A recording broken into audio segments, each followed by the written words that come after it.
Hola a todos. Bueno, la clase de hoy vamos a hablar acerca de la ley de Ampere. La ley de Ampere es el complemento del tema que estábamos viendo que se llamaba fuerza magnética. Vimos la clase pasada de qué manera un campo magnético afecta a cargas en movimiento, en especial a la corriente eléctrica. Y la ley de Ampere pues tiene que ver algo parecido con lo que hemos visto. Entonces empecemos en qué consiste esto. Bien, entonces hay que decir inicialmente cuál era el contexto en el que se encontraba Ampère cuando descubrió de lo que voy a hablar a continuación. Entonces, antes de esta ley se sabía que las brújulas siempre se alineaban con el campo magnético de la Tierra, ¿sí? Cualquier brújula que es un imán chiquitico se alinea con un campo magnético.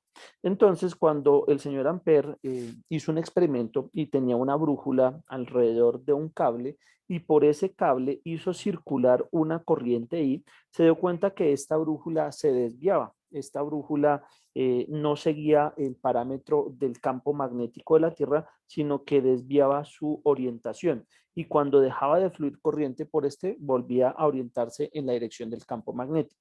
Entonces, con los conocimientos que él tenía, pues se dio cuenta que el hecho de que una brújula se vea afectada en su posición por algo, y ese algo es un campo magnético externo al de la Tierra.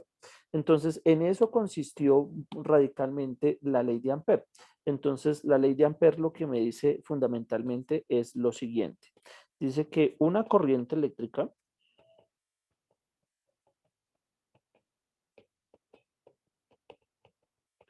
puede generar un campo magnético.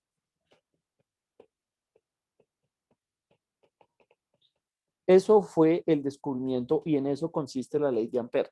Cómo una corriente eléctrica puede generar un campo magnético. Antes de eso, los únicos elementos que podían generar un campo magnético fue lo que vimos la clase pasada, los imanes.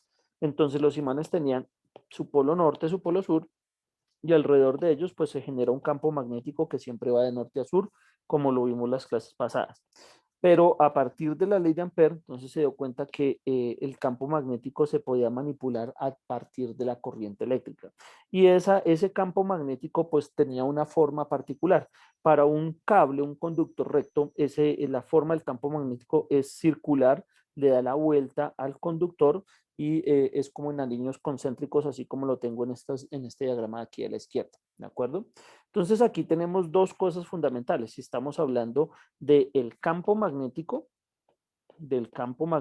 que genera la corriente, entonces el campo magnético pues tiene dos cosas. Lo primero, eso es un vector, entonces tiene una magnitud y al tener y una magnitud también tiene una dirección y sentido, ¿no? Igual que cualquier vector. Entonces, para hablar de la magnitud, ¿cómo se refiere la magnitud? Pues la relación matemática que me expresa cuál es la magnitud de eso es la siguiente.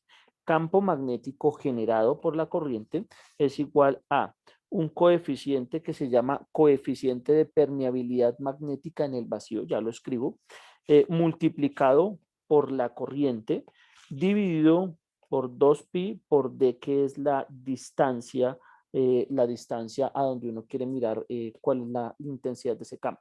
Entonces explico esta ecuación y ya puntualizamos acerca de esta magnitud. Entonces lo que me está diciendo esta ecuación, que es muy importante, dice que la corriente eléctrica es directamente proporcional a la magnitud de este campo magnético. ¿Listo? A la magnitud de este campo magnético.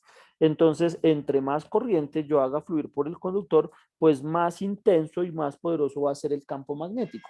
Esta de distancia, pues es la distancia en cualquier punto alrededor del cable en donde yo quiero mirar cuál es el valor de ese campo. Y pues obviamente entre más me aleje del centro del cable a mayor distancia, pues el campo magnético va a ser menos intenso. Son inversamente proporcionales la distancia con el campo magnético, ¿de acuerdo? Entonces, en ese orden de ideas, lo que tengo es esas dos cosas. Lo primero, que es directamente proporcional el campo magnético con la corriente e inversamente proporcional la distancia con el campo magnético. Esta constante de acá es una constante, voy a escribirla por acá, mu sub 0, se llama constante de permeabilidad magnética en el vacío.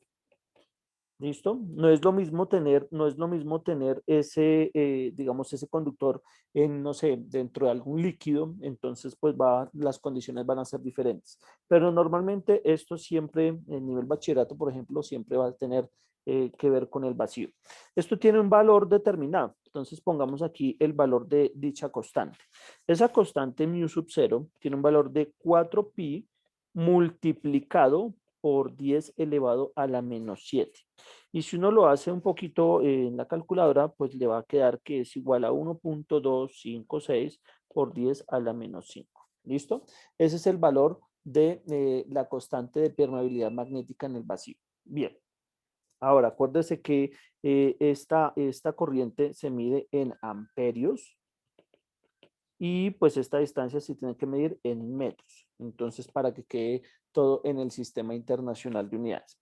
Eso es lo que tiene que ver con la magnitud del campo magnético, es decir, qué tan fuerte, qué tan intenso es ese campo en cualquier punto que uno quiera evaluar.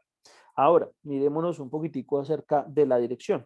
Entonces, para hablar de la dirección del campo magnético que va rotando alrededor de ese cable, entonces voy a decir que se hace por medio de otra regla de la mano derecha. Pongámosle aquí, regla de la mano derecha.